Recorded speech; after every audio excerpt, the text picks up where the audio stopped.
I greet you all in Jesus' mighty name. This morning I want to share with you out of the book of Deuteronomy, chapter 33 and verse 27. This is what the word of God says. The eternal God is your refuge.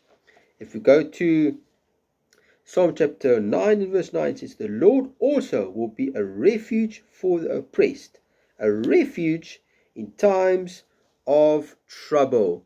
My brother, my sister, the only protection that you are going to get in these times, these troubled times, my brother, my sister, that you and I are facing in this life and in this time that we're living in, is the eternal God, is the Lord Jesus Christ.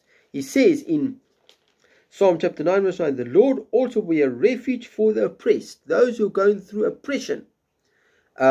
God will be a refuge for you and I. He will be your protection. He will be your dwelling place, the place that you can go and feel safe. It says a refuge in times of trouble. My brother, my sister, are you facing a time of trouble right now? The Lord Jesus Christ will be your refuge. The Lord Jesus Christ will be your place of safety. It says the eternal God is your refuge.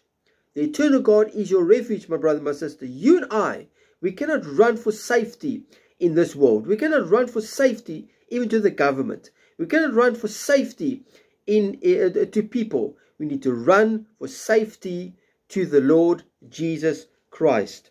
He is our refuge, my brother and my sister. Psalm chapter 32 and verse 7 says, you are my hiding place. You shall preserve me from trouble.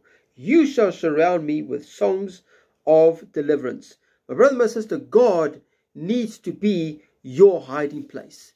God needs to be your refuge in the time of trouble that you are facing in your life today. Psalm 46 verse 1 says, God is our refuge and strength, a very present help in trouble. Verse 7 says, the Lord of hosts is with us. The God of Jacob is our refuge. And verse 11 as well, the Lord of hosts is with us. The God of Jacob is our refuge. My brother, my sister, you need to run to the Lord Jesus Christ for safety. You need to run to the Lord Jesus Christ for your protection. God needs to be your refuge, my brother and my sister.